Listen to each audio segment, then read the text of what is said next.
Hello, kindergarten parents.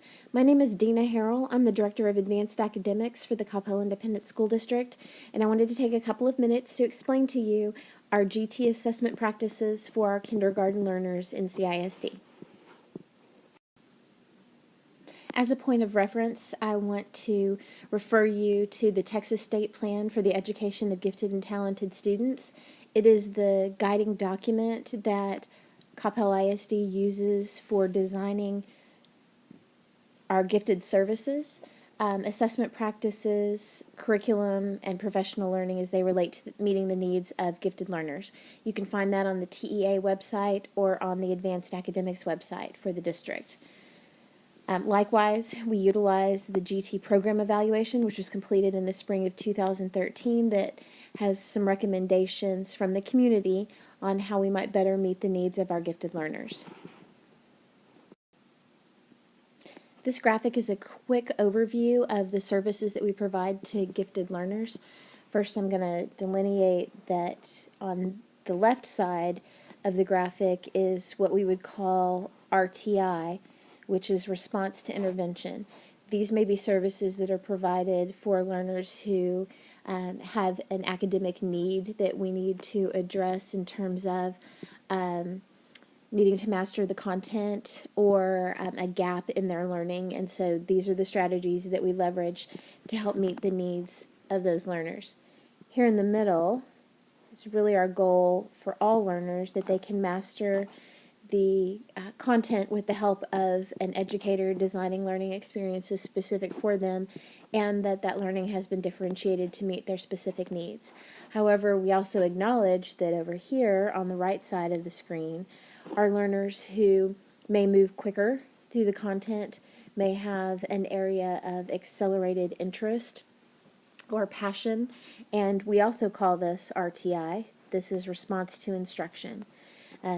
The way we have established our model, learners at Tier 2 are identified, gifted and talented, and they're cluster grouped in a classroom in groups of usually someplace between 4 and 8. It varies a little bit from campus to campus, but for the most part our guidelines are 4 to 8, so that classroom educators and GTI specialists can work together to design learning specific for meeting the needs of those learners.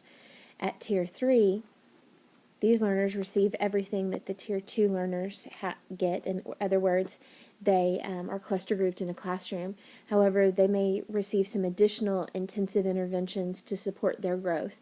So these are learners who may have some social emotional supports that are necessary, as well as an area of intense academic passion or strength, and requires some extension that cannot really be done in the general education classroom by the general education teacher, or they require an opportunity for acceleration through the content.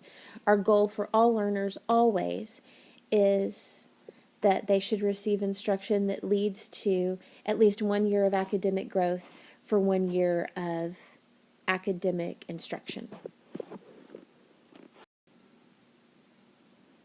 From the state plan, these are the guidelines that we consider when designing our assessment practices for kindergarten learners. First, they are all automatically considered for gifted and talented services, and we look at as many criteria as possible in order to assess those learners to determine which might be performing at a remarkably high level of accomplishment compared to their age peers, and that might indicate a need for our gifted services at this time.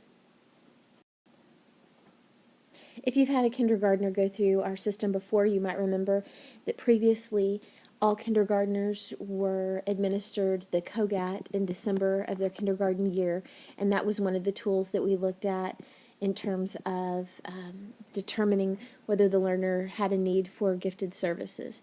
Beginning this year, our kindergarten educators and the campus GTI specialist began co-facilitating planned experiences in kindergarten classrooms that were designed to allow behaviors that are usually hallmarks and indicators of a need for gifted services to bubble up. So what are those particular behaviors and indicators? The learning experiences that were designed and facilitated in the classrooms looked for these key indicators of giftedness. They started in the late fall, around the end of October, and went all the way through the beginning of January on some campuses. We looked at an accelerated sense of humor, advanced language, sensitivity, perspective, analytical thinking, meaning, motivation, and accelerated learning. So those opportunities took place in the classroom where learners are most comfortable, not a pencil paper assessment for all learners, but instead a more authentic experience that allowed us to see on a daily basis what are learners doing in the classroom. And both the GTI facilitator and the classroom educator were able to collaborate and really look for where are these things bubbling up for our learners. When you're working with learners, one size never really fits all. And as we completed the planned experiences, we realized that there are some learners that we need to gather some additional data points on. So some families may be receiving a letter from their campus GTI specialist requesting the opportunity to do some additional assessment with their learner where they may be pulled out of the classroom. Again, this is a change from our practice in previous years where all learners took the COGAT. At this time, based on some of the other information that we've gathered, some of you may be receiving letters requesting additional assessment for your learner. Once the additional assessment is complete, our campus gifted and talented committees will meet in late February to determine which learners demonstrated a need for services. So at that time, they will look at all the data points that we have compiled on learners, all learners, both qualitative and quantitative at that point, to determine whether that learner is demonstrating a need for our gifted and talented services at this time. Parents, under the state plan, must be notified of that decision by March 1st, and learners must be served by March 1st. So you can be looking for that information at the end of February. I want to stop for just a second here to emphasize that our services for gifted learners are an instructional placement. All of our campus educators at the classroom level, at the elementary level, all have completed their 30-hour GT training. So whether a learner is identified, gifted, and talented or not, our classroom educators are working diligently to differentiate in the classroom to meet the needs of all learners. Since we have modified some of our screening practices due to the information we received from the program evaluation in 2013, one of the changes that you can expect for your first grader next year is we will be administering a standardized test as part of gifted and talented screening in first grade. And this is a change from our previous practice. I also want to make sure that you are aware that CISD also universally screens for gifted and talented services for all learners at 3rd grade and at 5th grade.